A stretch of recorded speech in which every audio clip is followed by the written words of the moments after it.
Firstly, I would like to thank each and every one of you for joining us this afternoon to get up close and personal with our very, very special guest tonight. This afternoon, sorry. So before we begin, okay, I would like to direct everyone's attention once again to the chat box, okay, the chat group, where we have posted some ground rules for us to observe in order to enjoy a smooth running and enjoyable event. Okay, so we seek your kind cooperation for that. Okay, so before we begin, please allow me to share with all of you who we are. Okay, so I'm from Silver Ribbon Singapore, okay, and we were launched on the 4th of February 2006 by our late President S.R. Nandan. Our mission is to promote positivity towards mental health issues and to combat mental health stigma through raising awareness and through education. So aside from providing complimentary online emotional support, we often hold events related to mental health to reach out to the public, much like this event that all of you are in right now. Okay, so without further ado, okay, can we welcome our very, very special guest speaker for today, the founder and president of ASHA International, Ms. Gayathri. Hi, Ms. Gayathri, thank you so much for joining us today. Would you like to briefly introduce yourself to our audience? Sure, absolutely. Well, thank you so much for that warm welcome. I am delighted to be here with all of you. Well, as you introduced me, I am the founder and president of ASHA International. It's a nonprofit organization here in Portland, Oregon, on the west coast of the United States of America. And our mission is to normalize conversations about mental health and inspire hope and healing, one story at a time. When I started ASHA International, I started with a simple wish to share my story, to give hope to just one person struggling with a mental health condition. Today, we've reached more than 60,000 people through our programs and publications right here in the US and around the world. And Singapore was one of my most favorite countries to visit. And it was such a joy getting to know Persha and the community in Singapore, and especially the amazing mental health advocates. So thank you. Thank you so much for joining us today, Ms. Gayathri. So to all our audience here, Ms. Gayathri loves interacting with the audience. So if any of you have any questions at any point of time, please feel free to send in your questions and we will get to, we can ask Ms. Gayathri some of your questions and she can get back to all of you. Okay, so I understand just now that you mentioned, ASHA International promotes wellness through the power of stories. So maybe to start things off, can we invite you to share with us your story and your journey? Yeah, well, I was born and raised in Bangalore, India, and I'm sure many of you are aware of the city Bangalore in the south of India. And, it was a wonderful childhood. I grew up in an extended family of 23 people, uncles, aunts, grandparents, cousins, and it was a beautiful childhood. But by the time I became an adolescent, my life, began to be troubled. But let me just take you back to when I was 18 years old. I was so excited that I was going to bring my dad's dream of becoming a doctor come true. I had excelled at school since I was in kindergarten, and I was very, very confident that I would make my daddy's dream of becoming a doctor come true. He hadn't had the opportunity, and I believed I would make it come true. And you can imagine my horror when I went to check my results after the finals in my second year PUC, and I found out that I had failed. And I just couldn't comprehend how I could have excelled in school all along and suddenly failed. And I remember staring at the bulletin board, and my heart started to pound and my thoughts began to race. And I couldn't breathe. I couldn't think straight. I became very dizzy and disoriented. And I literally thought I was going to die. I thought I was having a heart attack. But now I know that was the beginning of my struggles with panic attacks. And so, I ran home to my mother and told her what had happened, and she couldn't believe it either. And so she, tried to comfort me and say, we're going to go back to college and talk to your principal and see what happened. Long story short, there was a boy in my class. He wanted me to be his girlfriend, and I had no interest at all. And so all year long, he threatened me that he was going to make me sorry. And so he basically had bribed the registrar and made me fail. And he was gloating about it all over college. And when I went back to college, he started to threaten to rape me. Now, as an 18-year-old girl growing up in a culture like India, I absolutely, or anywhere in the world for that matter, really, I had no way to cope with what was happening to me and no understanding of what was happening to me. Initially, my parents tried to comfort me, and when I couldn't eat or I couldn't sleep, I couldn't function, and I soon began to withdraw and started experiencing what I now know as classic symptoms of depression. Only back then, I had no understanding, my parents had no understanding, and my doctors, my family physicians had no understanding, right?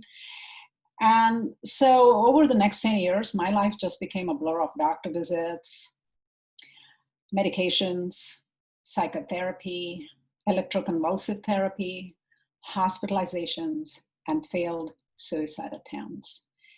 And throughout it all, the stigma and shame that surrounds mental illness choked me in its grip, not just me, but my family as well. So, eventually I got married, I had moved to the US, had my first baby, postpartum depression, throughout, all of these traumas after traumas after traumas, and still no understanding. And even after I got a diagnosis, there was the stigma that, really entangled me in such a place of darkness that I began to live like a prisoner in my own home. And I got pregnant again with my second child and had no understanding of the correlation between depression and suicidal ideation and pregnancy, cycles and hormonal cycles and all of that. And so I had to learn the really hard way after yet another failed suicide attempt. Finally, I came to a place of understanding that I was sick and I needed help. And it didn't matter what my family thought. It didn't matter what I thought, that I needed to get help or that I might not survive. And I remember going to my therapist's office and her encouraging me to go to the hospital and convincing me that they were not going to lock me up, because that was my biggest fear. That if I chose to get to a mental hospital, that they're going to lock me up, because that's what I'd seen. That's, in the media, that's what I'd read in the magazines. And so I didn't want to, get locked up. Of course, who would want that, right? So she convinced me that no, because I was voluntarily checking in, that I was not going to get confined in the seclusion room. But unfortunately, I did. I got confined twice within 10 days, and I also lost the pregnancy in between. And as you can imagine, it was the most traumatic experience of my life.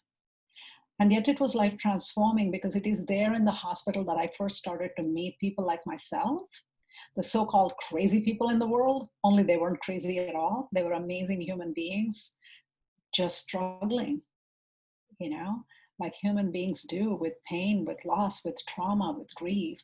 And I also met amazing healthcare professionals. Most of all, I met a stranger who came to visit me at the hospital. Her name was Aida. Aida was my husband's boss's mother-in-law's friend. She was visiting, my husband's boss from Los Angeles, and had overheard about my struggles and my suicidal ideation and the hospitalization, and had insisted to come to see me. Initially, I was so ashamed that I didn't want to see her, because who wants to have a guest in a psych ward, But finally, it's my Indian upbringing. We're always raised to believe that guests are our God. So I couldn't be disrespectful to her. So I decided I would, see her. And I'm so glad I did, because in the, maybe 10, 15 minutes that Aida held me in her arms and shared her own struggles with depression and her relentless pursuit of recovery, she gave me the gift of hope. Hope that I wasn't alone. Hope that I wasn't crazy. Hope that I could get better just as she had. And for the first time in my life, I began to believe that perhaps like Aida, I could recover and rebuild my life again. I will never forget Aida or the gift of hope that she gave me, because it changed my life forever. And it taught me the power of stories to give hope and change lives. It took me a long time. First of all, I have to tell you that all Aida wanted me that day was to promise her that I wouldn't kill myself. She told me that, yes, I would go through difficult times, but I should never give up, that I had the strength within me. I had to believe in myself and the strength within me to overcome this disease and to build a beautiful life for myself. And I remember promising her that I wouldn't kill myself, that I would try my hardest. And I'm glad I did. because over the last almost 3 decades, yes, there are ups and downs of life that all of us go through, but I've also had recurrent bouts of depression and suicidal ideation. But the hope that Aida gave me has inspired me over and over again to choose life, to believe in the power within myself, to rise again from regardless how dark a hole that I might have found myself in. So it is during that hospitalization that I promised that for every day that I had lived in despair, I would bring hope to the lives of others like myself.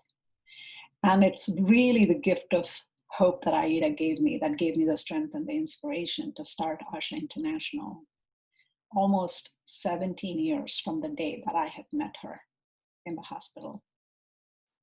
And so ASHA International is an opportunity for all of us within the organization to pay Aida's gift of hope forward. ASHA literally means hope in Sanskrit, one of the most ancient languages that originated in my home country of India, and also in Hindi, India's national language. And in English, it's an acronym for a source of hope for all. And at ASHA International, that is what we do. We give hope to people in all that we do. Wow, thank you so much for such a inspiring sharing. I think your story is, I understand it's filled with a lot of trauma in the past, but as a result, you managed to find hope, and I find that is really inspiring. Yeah, so I'd just like to ask you some questions if you don't mind. Absolutely. Okay. Yeah, so I was actually curious because I understand that stigma is quite strong, especially back in India. So how did your family first react when they found out that you were diagnosed with depression? Yeah, I still remember on my very first visit back home to India after I'd moved to the US and had my first daughter, they were so excited to, for me to go back home, and especially the first grandchild, right? But they had no idea of what I had been struggling. I'd never told them about my postpartum depression because I didn't know what it was. All I knew is that I was struggling. So, but within 2 weeks of landing in India, I had lost about 15 pounds, and I was very, very suicidally depressed. And I remember my parents just completely lost and taking me back to the same doctor that had not diagnosed me when I was 18 and had just told them that I was just being a difficult teenager. Only this time, he told my mother, "You've got to rush her to a psychiatrist right now. We don't have any time to waste." And so my mother took me to the psychiatrist in Bangalore. And I remember sitting with her in the psychiatrist's office. And my mother was draping her sari over her head and just whispering into my ears, "Gayu, if anybody sees us here, our lives are over." And that's the power of stigma. See, if I had cancer and my mother needed to take me to a doctor's clinic, she would not have whispered those words. Back then, I had such rage and hatred towards my mother. How could she be so cruel, is what I thought back then. But now I understand. She loved me, she loves me, she will forever love me. But that is the power of stigma, where it fills people with so much fear that they can't have love, or at least show love and compassion. Because my mother at that point was terrified of what would happen to my future, my husband's future, his career, my daughter's future, who would marry my brother, who would marry my sister, what would happen to our family's reputation in the community, right? These are all fears and concerns all of us all over the world share when it comes to matters of mental illness. And that's exactly why you and I are having this conversation. So at least starting today, we can see and believe and understand that mental illness and mental wellness is part of being human. There ought not to be any shame. There definitely does not need to be any stigma about something that is such a part of being human. Yeah, and I totally agree with you on that because, yeah, I mean, I have witnessed firsthand how stigma actually kind of affects not just the person who is struggling with mental health issues, but also their family members. Yeah, and as Yes. a result, because of this stigma, it could actually affect the journey of recovery of the person who is actually struggling with the mental health issue. Yeah. So I would just like to ask you, like, so how do You know, you actually address this? I just want to quickly add, you're absolutely right. Mm, You know, my husband lived like a prisoner in our home. I lived like a prisoner. And this is here in the US, okay? You would think that there isn't any stigma and one could easily access help. But that's the thing about culture and even across cultures. No matter where you are in the world, there's still a lot of stigma around mental illness, which is why we are having this conversation. So even here in the United States, this is where I lived. This is where healthcare professionals for go see any psychiatrist and therapist and get all the medications that I needed. But still, we didn't tell a single friend about what we were going through. And that alone, I always, believe that the stigma about, surrounding mental illness is more lethal than the illness itself, because we as a humanity, we're social beings. We live and thrive only within connection, social connectedness, families, friends, communities. Our connections is what keeps us alive and healthy. And so when you know, feel such fear and shame and start isolating yourselves, or at least pretending to be okay in the outside world, but then you're so sick and struggling on the inside that you can barely function, you can't. Nobody can, nobody, not the person that's struggling with a mental illness or the entire family. It affects all of us. So we've all got to stand up and speak out. yeah, and I agree with you because, like you mentioned, we need to be connected with other people, and oftentimes people find it very difficult to open up and share about the kind of struggles they're having. Not even to the extent of having a mental health issue. Even sometimes when they're struggling with some personal challenges, people are not keen to share with people around them. You know, family, friends. Sometimes they like to keep it to themselves. Because again, let me ask you, why do you think that? Why do you think people keep it within themselves? To be honest, in my opinion, I feel that it's really there are several factors. One is some people might be embarrassed or ashamed of the kind of struggles that they are going through, so that they do not want to open up to other people, or maybe they have this image that they would like to upkeep. For example, if let's say, um, in more traditional thinking, like if let's say I'm the head of the family, if like I'm the father, you know, I have to remain strong. I have to have this image of that. You know, I can keep things together. So I wouldn't want to share my struggles with maybe my wife or even my children. Yeah. Right, right. There's so many reasons and so many fears and so many misperceptions. But we've got to overcome all of them so we can live and we can stop the tragedy of losing a human being to suicide every 40 seconds. That's one of the most lethal impacts of mental illness. But then again, there's so much misery. People living lives, like prisoners, like I used to, in their own homes, without being able to fulfill their own their own potential, having access to education and employment and a life in the community. The opportunity to live and to love and to learn and to play, just like all human beings, yearn for. Just humanity, Yeah. human rights and social dignity and social justice, just basic human rights like every human being deserves. Yeah, and I totally agree with you. So, what are some advice that you can give to people who might find it difficult to open up and share with other people, or even reach out for help?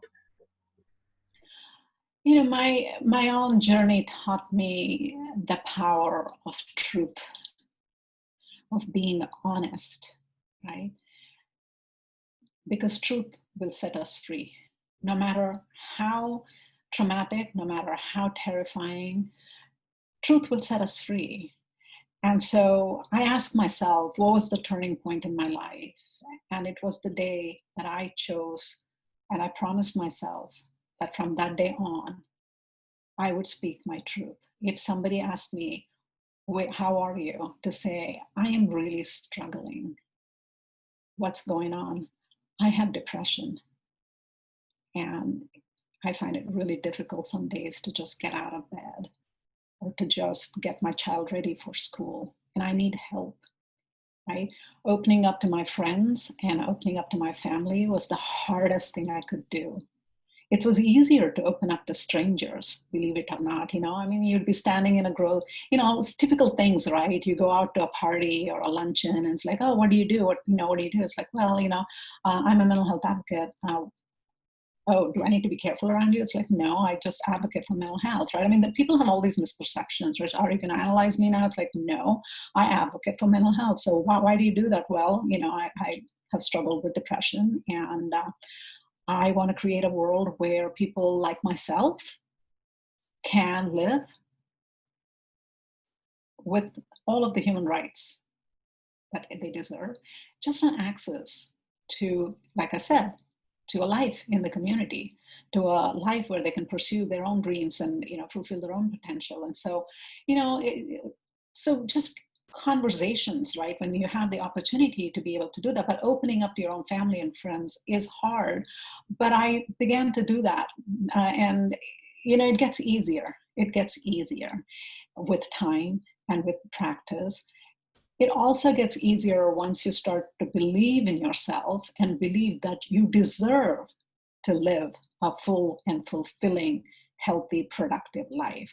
Ask yourself, say your best friend had depression and she disclosed to you or he disclosed to you that he's struggling, how would you respond? Would you be kind to them? Would you be compassionate? Would you offer them help? 99% of the time, people don't have any problem saying, of course I would. I love my friend, or I love my brother, or I love my sister. But we're so hard on ourselves. So when we talk about stigma, there's a lot of self-stigma. Because of societal stigma, the person would have internalized, somebody like me would have internalized the external stigma, societal stigma so much that we ourselves stigmatize ourselves, right? So the very first barrier to overcome is to believe in ourselves, that we are human and what we are experiencing is a human experience.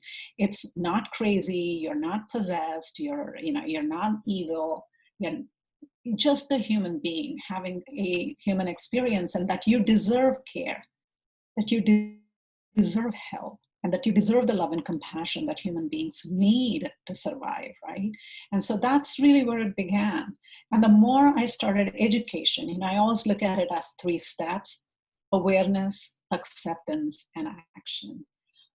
In the beginning, I had no awareness of what mental illness was.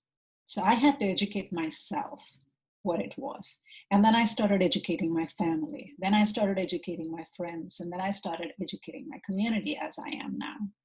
And the acceptance that, yes, I have a mental illness and I'm a human being with a mental health condition, right? And I deserve to take action, like with any other health condition, to take care of myself, to take the best care of my health and my well-being. And so it all begins with the awareness and the education that mental health is part of overall health and well-being. I hope it helps. It definitely did, because I mean, like you mentioned, a lot of times when people ask you, are you okay? You kind of tend to default into the answer, I'm fine. Yeah. So I think taking that step to be truthful, like you mentioned, be open to share. Just, if you're really not doing well, it's okay to tell the other party, yeah, I'm not doing so well in the last few days. And you can go on to explain a bit more about why. And I think one of the greatest barriers that you mentioned of sharing to our friends, our families, or people we know is this fear and apprehension of how they would react. Will they treat me differently from now on? Yeah. So Fear of to judgment. overcome that, yes, exactly. And to And some overcome people that is might. a And some people might, exactly right? You people who have are to not. be ready for that. I've learned so many lessons. That's why I always say, I used to fear that depression was a demon, and now I believe that depression is the greatest teacher I ever had, because it taught me so many lessons. One of the greatest lessons is to believe in myself, to be my own best friend, to have self-love and self-compassion at all times, and not to let anybody and anyone's words have more power over what I believe of myself, right? So yes, we're all afraid of judgment, of what the other person might say or might think, or the way they might perceive us or behave towards us.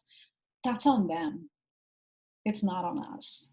As long as we can respect ourselves and be loving and kind to ourselves, I think we can overcome just about anybody else's opinion of us, which to begin with isn't true anyway.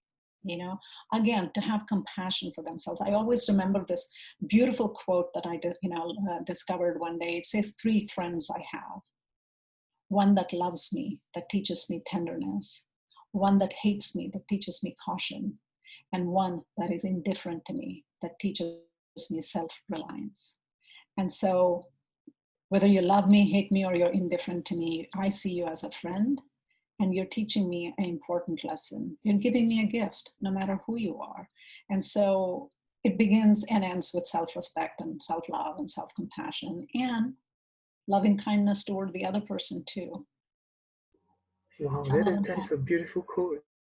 yeah, it's helped me throughout my life because, honestly, like you say, we're all human and we can say and do things to demean each other, to disrespect each other, to hurt each other. Sometimes it's intentional, sometimes it's not. But nonetheless, it's so easy for us to lose faith in ourselves. And right now, through the pandemic, this is a hard time for all of us. And all of my work through ASHA International was in person in the community. And I'm totally cut off from it right now. And it's taking a huge toll on me. For example, I am not a social media gal, just not there. Okay. I love human interaction, face to face interaction. And that's, the heart and soul of what we do through ASHA International. But now by force, I need to learn how to be engaged with people because that's at the heart of it all. It's my need to be of service, my need to give hope to people that are struggling. And now more than ever, a lot of us are struggling with our mental health and physical health and social health and financial health and health, period. And so it's born out of my own need to want to be of service, to want to be of hope to people in need. But now I can't get out in the community and do that anymore. So I need to learn how to do it through the power of technology and social media. And it is very difficult for me. It's a new skill. It's scary. It's very unnatural. And in fact, just an hour and a half ago, I was just at a point, because we are getting ready to do our very first Facebook live stream event tomorrow on Friday here in the US. And I learning about StreamYard and this and that and everything else. My head was just exploding. It's like, oh my God, I can't do this. I said, okay, stop. Just go out into the garden, take a walk. Remind yourself that you're still a worthy human being, even though you don't know what StreamYard is or what, live streaming is or whatever. Because if we give up on ourselves, we have nothing to build on. But as long as we can believe in ourselves and love ourselves and respect ourselves and ask for help when we need it, we all can have a beautiful future. I agree with you so much. Like, yeah, I think it's really important to love ourselves and to respect ourselves. Yeah. And I think that's really crucial in us being able to move forward and cope with things around us. So, Ms. Gayathri, I actually have a question from one of our Yes. audience. Okay, Yes. so I'm just gonna read it out. Okay, so it says, "Hi Gayathri, I'm so happy that you found yourself and your meaning and purpose in life. Just a question: if you had the power to change your past, would you have picked the initial journey of becoming a doctor or not change a single thing at all?" Not change a single thing at all. Oh, why? You Would you like to share know, more? yeah. Our journey makes us who we are destined to be. By that I mean each of us has unique gifts that we are born with, and we cultivate and we navigate. We kind of gravitate towards. And becoming a doctor is a very socially acceptable thing. you know, there's no stigma to it. There's no shame to it. There's no dearth of doctors in this world.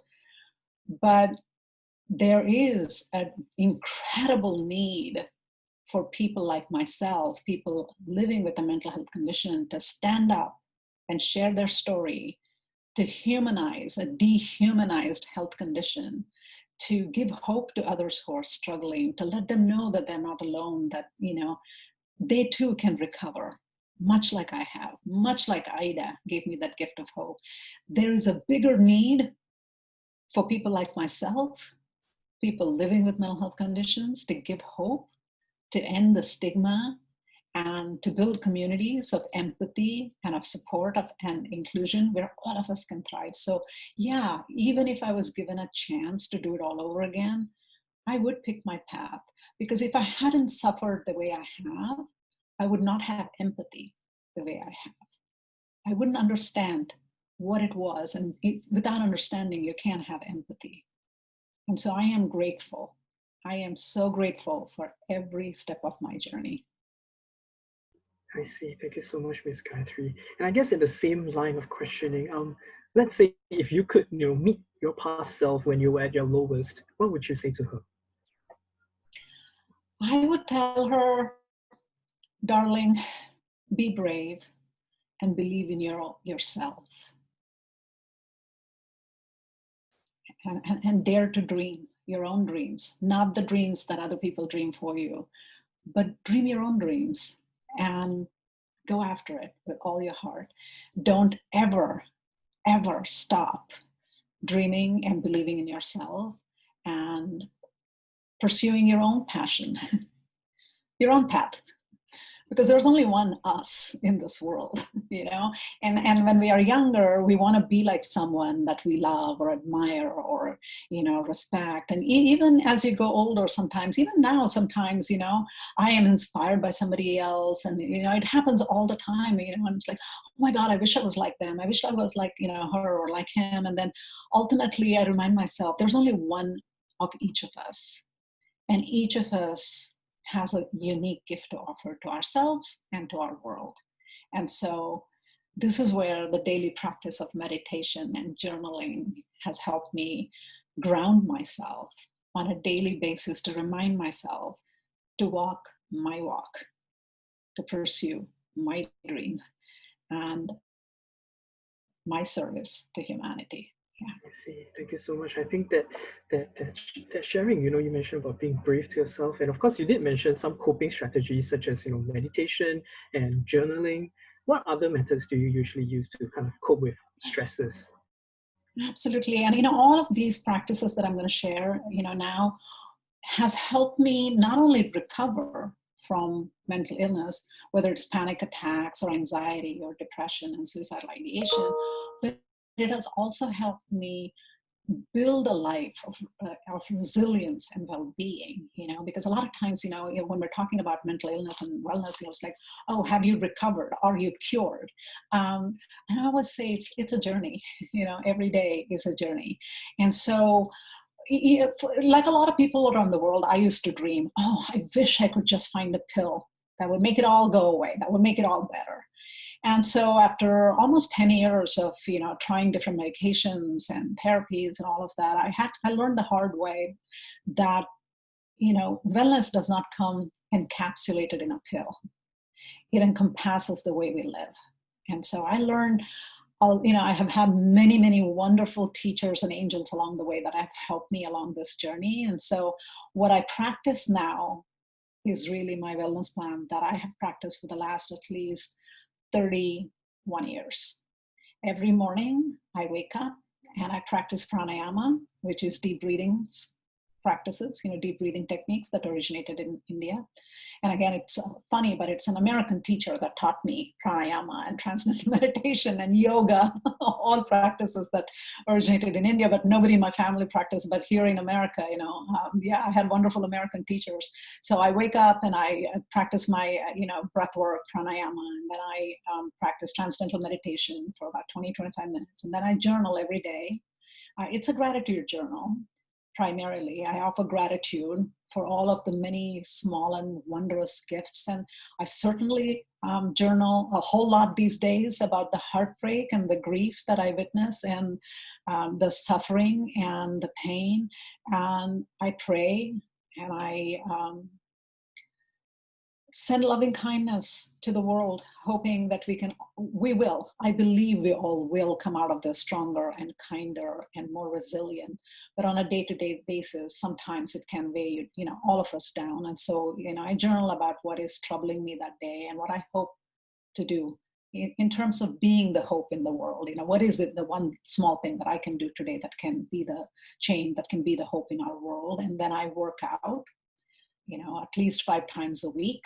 I still remember, when my psychiatrist had mentioned to me that I should start exercising, that it would be very helpful. And I'm like, I'm a stay-at-home mom. Why would I need to go work out in a gym or anything? And I'm not an athlete. I'm not a jock. And he tried to convince me, that just the benefits of exercise to your overall health and well-being, not just to, balance your moods, but, your physical health, your mental health, your overall well-being. And I'm glad I took his advice seriously. And I started working out at least 5 times a week back then. And I still do. And amazing health benefits that we all know of just moving our bodies, right?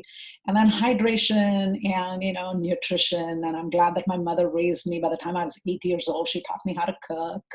And so, cooking is such a big part of my life and my culture. And now that my husband's retired, he does a lot of the cooking as well. And I get to do more of the work and get freaked out by technology and start learning social media and all of this fun stuff. But anyway, yeah, so, nutrition is also, like they say, food is medicine and medicine is food. It's really important what we put into our mouths, and because the whole brain gut connection and just overall well-being, right? Food is such an important thing. And so yeah,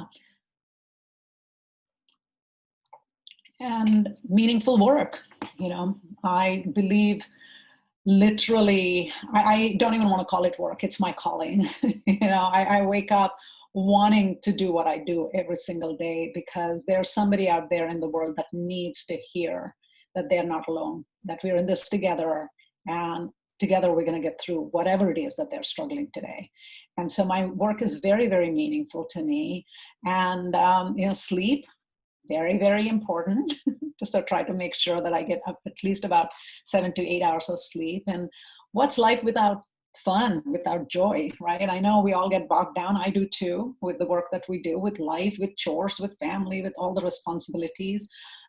Today was a beautiful day here in Portland, in my hometown. And so my husband and I were out in the garden, washing all the garden furniture and the cushions and all. So, just being outside, whether it is just enjoying the garden or, working in the garden, it's just taking a walk, even in these times when we can't leave the house and go places. Thank God there's still so much beauty, and nature is, fortunately very healthy, more healthy. The people are not spoiling it. So, taking walks and watching movies and TV and playing word games. And both our daughters are in town, so they come and visit, and we have family dinners together, cook together. And so all of that, that's just plain common sense. Bottom line, self-care and social support, right? It's so important for all of us. And so I make it a point to make sure that I have all of that in place. And I'm human, don't get me wrong. I know what I need to do, but sometimes I don't always get to do everything right. And I fall and I get up and I learn again and I move on again. That's all any of us can do. I see. And from your sharing, I kind of realized that, yeah, you're absolutely right that our wellness is holistic. It's not just about, taking care of our mental health. We need to take care of our physical health as well, through exercising, through diet, and of course, building that connection with the people around us. And for your case, with your husband. Yeah. So I understand that, wellness is a holistic thing. And I think we have actually one question, okay, from the audience. Okay. Actually, I would just like to check with you, okay. We are going to do something slightly different now.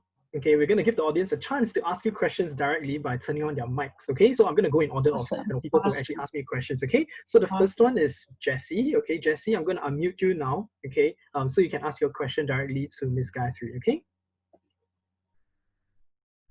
Hi, Jessie.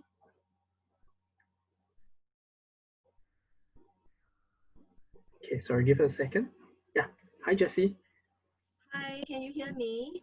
Yes, we can hear you. Yeah. So hi, thank you so much. I really enjoy the sharing sessions. I'm Jessie. I have one question for you, and that is, I fully agree with what you said about the stigma on mental wellness conditions, and I think we really need to practice the normalizing of everybody just talk about mental health issues if they have one. That comes also when you mentioned about self-care and self-compassion. And there were times that people view self-care as being selfish. So just wondering, what is your view on that? And I, for one, believe that one can't pour from an empty vessel. Like if I'm down, I can't even pull myself up to help myself. I'm going to help others. So I think it's so important to have the self-compassion and self-care. So what is your view on others people looking at, oh, you're all selfish, just talking about yourself? Thank you. It's a great question. Thank you for your question. It's all, there's cultural issues and then there's gender issues. So I think the culture in Singapore is a lot like culture in India. And then there's the gender issue, right? When a man takes care of himself, it's just seen as self-care. But if a woman I'll give you a practical example. If I were to get up and get my newspaper and get a cup of coffee, which I don't drink, but if I were to, and just sit and read the newspaper growing up, my mother would have told me, excuse me, what are you doing? Come help me in the kitchen, go to the market, fetch me this, fetch me that, right? Now, if my brother woke up and did that, that was okay. So from a very young age, we are socialized to believing that taking care of ourselves, whether it's reading a newspaper or getting up first thing in the morning or, meditating or journaling or exercising or whatever, would have been seen as selfish, not self-care. Right? And so, again, I'm so grateful to my psychiatrist who sat me down one day and said, I need you to be selfish. And I remember looking at him going, what in the world are you trying to tell me? My mother taught me that being selfish is the worst thing a woman can do. And he said, no, if you can't take care of yourself, you can't take care of anybody. And I know you love your baby to the moon and back. And if you want to be healthy enough to take care of her, you need to take care of yourself first. And so that's why I need you to go to the gym, work out, get a child, and go, hang out with your friend on a weekend. Start having a life for yourself where you're taking care of yourself and your goals and your dreams and your wishes as well. Don't forget on that. It's all very, very strange to me, but now I always tell everybody self-care is the best care. There is no healthcare without self-care, and self-care is the best care. Whether you're a woman, whether you're a man, whether you're a child, whether you're an adult, it doesn't matter. Self-care is the best care, and it's exactly the opposite of being selfish. I hope that helps. Yes, definitely. Thank you so much. Thank you so much, Jessica, for your question. Okay, next question is actually from Jean. So Jean, I'm going to unmute you now and you can ask your question direct to. Hi,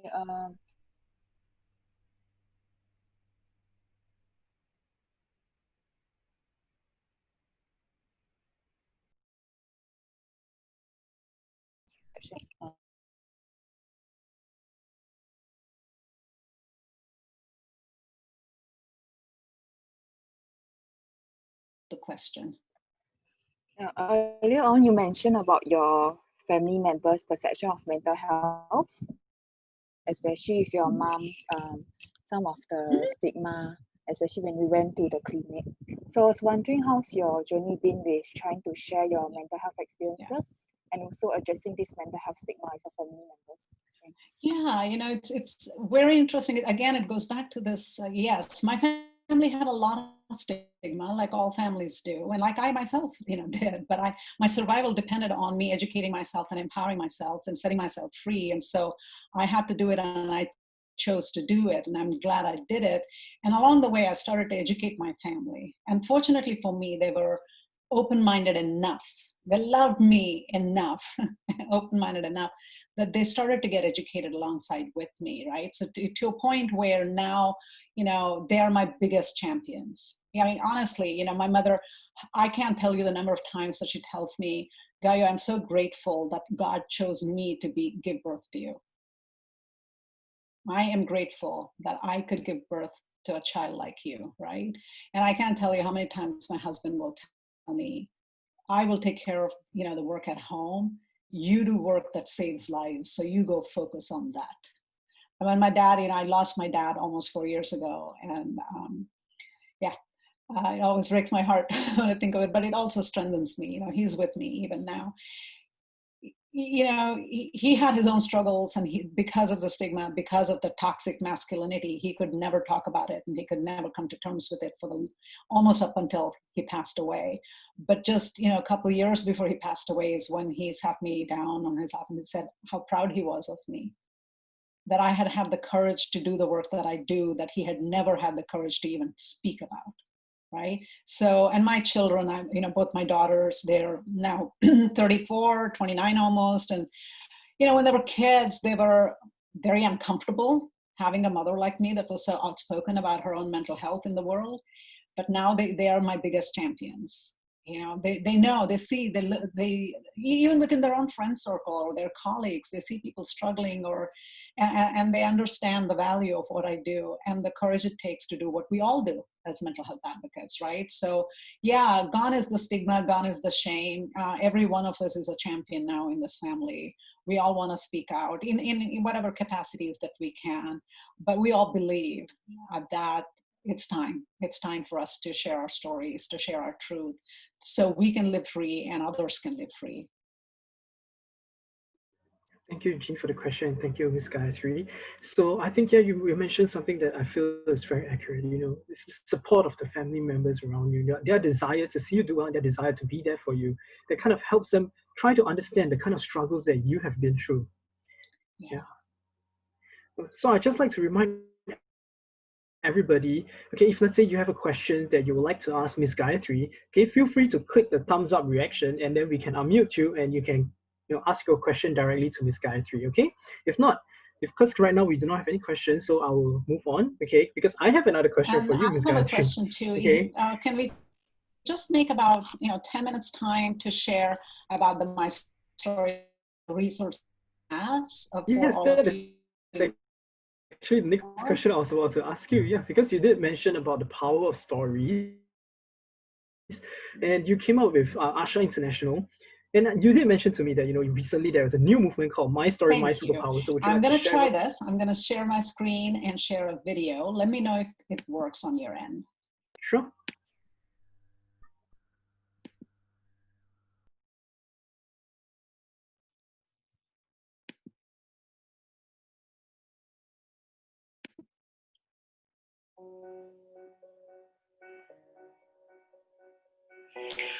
ASHA primarily taps into the power of human stories. We create social change through storytelling. We give hope through storytelling. We save lives through storytelling.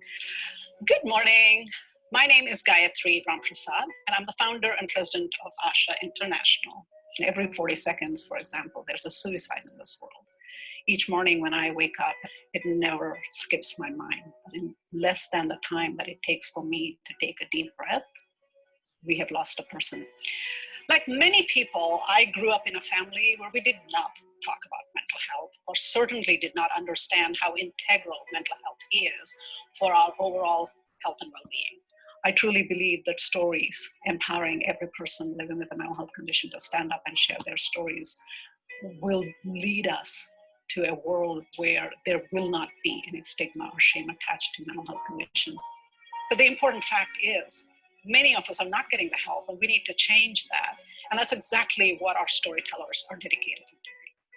They are willing to stand up and share their truth, their struggles, and their resilience with one hope: that you, any one of you, if you ever see yourself struggling in these ways, that you will have the courage to get the help that you need. For the first 10 years of ASHA International's life, I traveled across US and India and Australia and South Africa, and I shared my story as far and as wide as I could. But there's only so much one person can do. So in 2017, we trained 20 storytellers here in Portland, Oregon, and the movement began.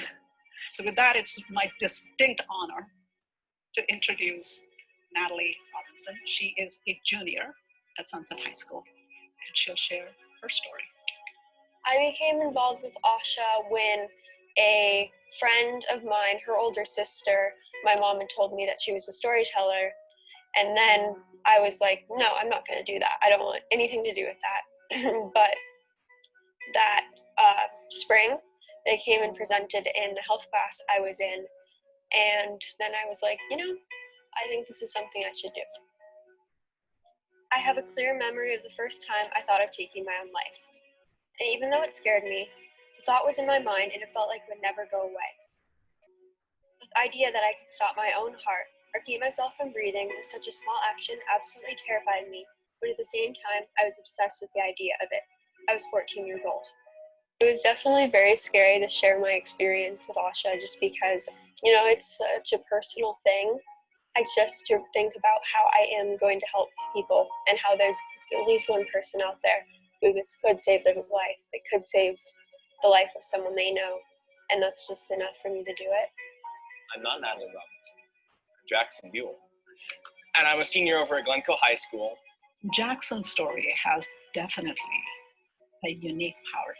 There are not very many young men on our storytellers team, or men of any age, very few men on our team that are willing to share their story. And it really, really highlights the fact that it's so much harder for men to talk about their mental health than it is for women. Half of the world's population is males, and if they've all been taught that mental health doesn't exist, A, because it doesn't exist in general, and B, because we can't talk about it so we can be strong, it means that we have two barriers to break through for men before these conversations become normalized. When I watch Jackson present and the way young men at high schools respond to his story, it cracks me up. They're just high-fiving, fist bumping each other and going, finally, there was a bro moment. ASHA's helped my life because through sharing these stories at schools like this, it's helped me heal and come to terms with my own story. ASHA literally means hope in Sanskrit, one of the world's most ancient languages that originated in my home country of India. And in English, it's an acronym for a source of hope for all. And that's exactly what we do. We give hope. When we work together, even the smallest actions can make the biggest differences in changing how society views mental health. Thank you for letting me share my story.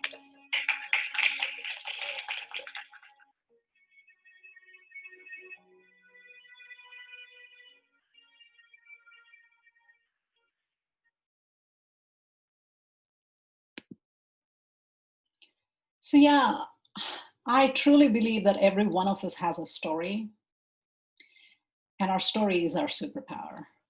Every time a person shares their mental health story, we end the stigma and shame surrounding mental illness. Every time a person shares their mental health story, they create a safe environment where people can share their struggles and seek help. And every time we share our mental health story, we help build a community of empathy and support where all of us can thrive. So I welcome everybody in Singapore to join us in this movement. I'm just gonna walk you down the pages. Again, I would like for you all to come visit the pages on your own. It's very simply set up in a very, very, very simple format. There are 3 ways that anybody anywhere in the world can join the movement. One of them is to first of all, get hope. Right? If you're somebody that's struggling, that's why we exist. Just see the stories, explore the stories of courage, hope, and resilience. And I'll walk you there in just a second. So on this page, you will see that we have organized over 150 stories of courage, hope, and resilience to let you know that no matter who you are, no matter what you're struggling with, you're not alone. There is hope. We're all in this together, and we can offer each other hope and support. And so all of this 150 plus stories are organized by diagnosis, by age group, whether you're an adult or a child or a youth or a parent, and then by country. And we would love to see stories from Singapore up on this page really soon. And I say that with the greatest sincerity, because when somebody somewhere, say somebody like myself in the US is sharing her story, Sure, I hope it can give you hope, and I hope it can inspire you on your own road to recovery. But what really, really inspires people within your community is your story. People within their own community, right? So representation is very, very, very important. And which is why, give me just a second, we don't want the video again. I welcome everybody in Singapore. I am going to try to get back to the page to show you how you can submit your own story. Okay, this is where technology is saying bye-bye to me. Okay, now we go down again. All right. Yes. So the second way that people can join our story, this is a really, really important way that people can join the movement, is to share their own story, to inspire hope in others, and to ignite the social change that we're all talking about, to end stigma once and for all, right? And so there's all of the clarity and the simple steps that you need to submit your own story, whether it is as a video or as a blog post or a poem or a piece of music or poetry. You can simply post it to YouTube, send the link to us, or just, if it's just a blog post, you can actually just attach it right here in this form on the page. And we would love to see some stories from Singapore, and we'll be so happy to add it to our collection of stories and share it on our social media platforms as well, as I'm learning. But we're also hiring a social media expert pretty soon here. There's one last way that people can join the movement, and that is to help amplify the movement itself. And I'm going to take you there in just a moment. So the My Story, My Superpower movement is a global movement to empower people living with mental health conditions around the world to stand up and share their story, to end stigma and to give hope and to promote health and well-being.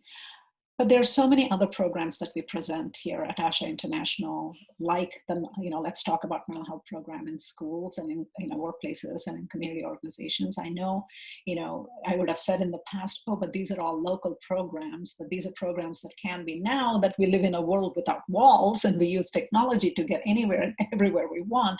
These are programs that we can help present even in Singapore, right? And we would love to help you get these programs off the ground. Like you saw in the video, what we do is to train people living with mental health conditions to become storytellers and champions of change, to become storytellers and advocate for whatever the change that they want to see in their own community. And so we'd be happy to share, all of the resources we have and train mentor storytellers in Singapore as well. So there are many, many ways that you can help us amplify the movement. And the simplest of all is to just sign up for our newsletter and become part of our community. That way you can stay in touch and know, where we are and what we are, doing out in the community, and request any of the programs that you might be interested in your own community. I just wanted to also quickly mention that we have a lot of resources, health and wellness resources, under the resources tab on our website. We have health and wellness articles written by people living with mental health conditions. And the ASHA blog is really a blog about our events, upcoming events, and other important milestones in the organization's life. Stories of Hope, as I walked you through, that's a collection of 150 stories there. And additional support is all of the organizations that can be of help. And store, we have some books, including my own memoir, Shadows in the Sun, there as well. But I'm going to just end with this one quick note about the health and wellness articles, because I just want to give you an example. So, this is Diane Kaufman that you see. She's a child and adolescent psychiatrist who's in her late 60s. And only a couple of years ago, she was in one of our events and was inspired enough by hearing the story of one of our youth storytellers that she chose to share her own story, not as a psychiatrist, but as a psychiatrist living with bipolar disorder, who's also a suicide survivor, right? So these are the kind of people that are on our storytellers team that are advocating for change, whether it's in the healthcare industry or in the general community. Hoda Abwaish, she's a high school student. She's a survivor of childhood sexual abuse, self-harm, depression, suicide attempts. But here's the story. She's also an incredible student body leader and a mental health advocate, and phenomenally strong human being, and a resilient, joyful human being. And she wrote a blog post about 3 tips of how she is navigating the pandemic now. And this young man here, Eric, he is a LGBTQ youth going off to Stanford this fall. Just brilliant human beings. And this is what I want to end my, at least my thoughts with. People living with mental health conditions are people, human beings with incredible potential, and they deserve the love and the support and the connectedness that we all aspire for. So thank you. It's such a joy to be with all of you. I hope all of these resources can give you hope and offer you help, no matter who you are, no matter where you are, definitely in Singapore. And I do invite you to join us in the My Story, My Superpower movement. Thank you, Ms. Gayathri. For those who are interested to check out Ms. Gayathri's movement, I've actually posted the link inside the group chat. Okay, so you can go there and check out, her movement. You can read up on it or listen to some of the stories, because some of them are in video format as well. So yeah, please feel free to hit over there. Okay, so Ms. Gayathri, thank you so much for sharing with us about ASHA International as well as the My Story, My Superpower movement. So Ms. Gayathri, just like you did mention that, because during this period of time, right, I understand that you live in Portland, USA, which is also one of the countries with a very, very high amount of COVID-19 cases. So can I just ask, how are you and your family coping over there? Thank you so much. My family and I am really, really grateful to share that we've all been healthy. We live in the same city, our children and us, so we get to see them frequently. And so that's been such a gift and such a healing to be able to be with each other during these difficult times. But as you might have heard in the news, it's a very sad day in the history of the United States. We lost 100,000 people and more, but we reached that very somber milestone, if you want to call that, of losing 100,000 US citizens to this virus. And it's heartbreaking, to say the least. As a human being, though, every time my heart breaks, my resolve is strengthened. Because the only way we're going to overcome all of this is together. No matter who we are, to come together with love, with compassion, support each other, and believe, have hope, hold on to hope that no matter how dark today might seem, tomorrow is another day, and there will be light, even amidst the darkness. Thank you so much, Ms. Gayathri. And I think you're right that everybody has a role to play during this pandemic period, and we have to work together as a community, as a society to move on stronger than before. Yeah. So actually, I also have one more question. Is that because I understand that sometimes when people are struggling with mental health issues, they use outdoor activities as a form to de-stress and relax. And I understand during this COVID-19 period, during this pandemic, it is challenging to do that because we're all encouraged to stay at home as much as possible. So instead of doing things outdoors, what would you recommend other people do as a form to kind of de-stress? Here's the thing, right? I don't know what it is in Singapore. You can educate me. We here in the US, we are allowed to be outdoors, meaning, some of the parks are open, not all, but certainly, just to go out for a walk in your own neighborhood, you're perfectly fine doing that.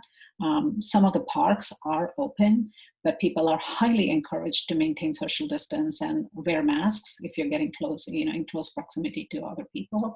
So, but definitely, our lives are limited. It's turned, upside down. So what here's the thing, work out at home. There's so many, organizations that are providing free resources, whether it is, meditation, classes or yoga classes or other forms of exercise classes.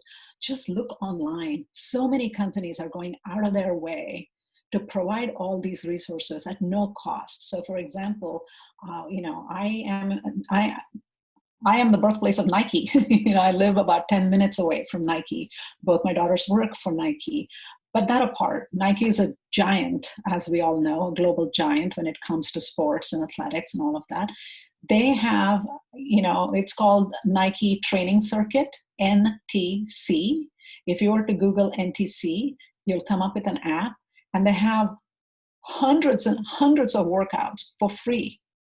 No matter who you are, no matter where you are in the world, there are lots and lots of meditation apps, lots of sleep apps, right? Free apps trying to help people to, de-stress before they go to bed. There's so many free resources available right now online that there is no need for us to give up. It just takes reminding ourselves, going and looking for these resources, and creating that routine of self-care. Making time, making self-care the priority every day. We should have, even before the virus. And this is where, I'm grateful that because I started struggling so young and I had to learn the lessons so young, that those lessons stand in very good standing right now. The self-care part of it was in place. Is it hard? Some days, definitely. But I don't fudge on that. It's not negotiable. I get up, I do my breath work, I do my meditation, I do my exercise, my journaling, and all of that. So when I do, I feel so much better. And there's no reason any of us can't do the same things, because even exercise, like you said, yes, we may not be able to be outdoors, but we can still move our body indoors. It may not be the same. Maybe watch some travel channel, read a book. There are more ways to travel in our mind when our bodies can't travel. I see. Thank you so much. And just to update you a little on Singapore's situation, it's quite similar to US, as you mentioned. And we are allowed to leave our house. We are not like forbidden by law to leave our house. We are allowed to go down to get groceries, to maybe pack food back to our own house.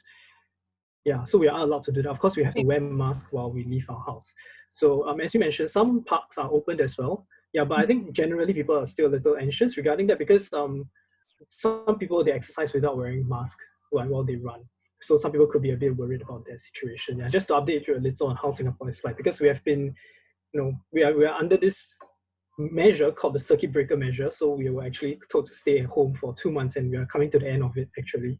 Yeah. So the start of June will mark the end of the circuit breaker period. We're all going to celebrate, won't we? Yes, we are. We made it. Yes. Yeah, so thank you so much for your sharing, Ms. Gayathri. One last call to the audience. If let's say you all have any questions for Ms. Gayathri, feel free to, leave a reaction, a thumbs up, or anything. We can actually unmute you so you can ask your question directly to Ms. Gayathri. Okay, anybody? No? Okay. Then thank you so much, Ms. Gayathri, for really spending so much time with us tonight. I can see from your window in your background that it was bright before we started and now it's dark. So thank you so much for your time today. And thank you really once again for coming here to share with us your story and as well as your movement. So before we end, okay, Ms. Gayathri, I would like to ask you, what is the take-home message that you would like all of us to, learn from this session today? It's the same mantra that I remind myself, right? Love greatly. Let me start again. Dare greatly, love deeply, and share your light. So I'll say it one more time very slowly. Dare greatly, love deeply, and share your light. Thank you so much, Ms. Gayathri. And thank you once again for, spending your evening with us here today. And I'm sure all of our audience have learned so much from you. So thank you all to all the audience again for taking time to join us this afternoon. And of course, Silver Ribbon will continue to put out more exciting events for you and publicize them on our Facebook page, Silver Ribbon Singapore's Facebook page. So feel free to go over there and join our Facebook page to stay updated on more events such as this. So, my technical support, Ryan, actually has some slides to share. Okay, give me a second.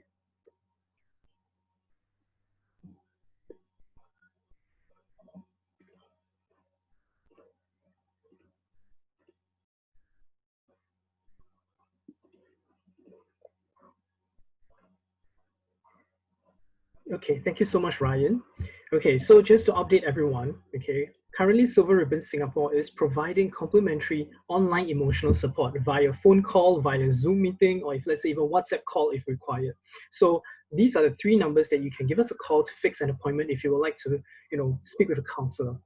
Okay, next slide, please. Okay, and tomorrow we are having another event called the Final Countdown to celebrate the end of our circuit breaker period. Okay, so I would really hope to see each and every one of you there tomorrow evening. Okay, and we have a lot of exciting performance lined up for you. If you have followed our Facebook page or Instagram, you will have seen snippets of the performance that you can enjoy tomorrow evening. So I hope to see each and every one of you there. Okay, next slide, please. Okay, and of course, if you'd like to donate to Silver Ribbon Singapore to support our cause to promote positivity towards mental health, you can donate via the QR code you see on screen now, or you can visit our website at www.silverribbonsingapore.com. Okay, you can drop us an email with your personal particulars if you would like a tax deductible receipt as well. Okay, next slide, please. So before we end, I would like to invite everyone to take some time to give us feedback on how this event was like for you and where we can improve as we are starting to explore, online platforms to conduct our events to reach out to the community. So you can either scan the QR code you see on screen, or you can refer to the chat group where Ryan has actually posted a link that links you directly to our feedback form. So please give us your honest feedback and let us know where we can improve on this event. And we hope to be able to come up with more exciting events to engage the community. Yeah, so once again, special thanks to Ms. Gayathri for joining us your evening and our afternoon, and really for sharing so much. And your story really inspires strength and hope in many of us here today. So thank you again. You're most welcome. Have a wonderful evening. You too. Yeah. And thank you, everyone. Okay, please take care, and I really hope to see all of you tomorrow at our final countdown. Thank you. Lots of love to you all. Bye-bye. Bye-bye.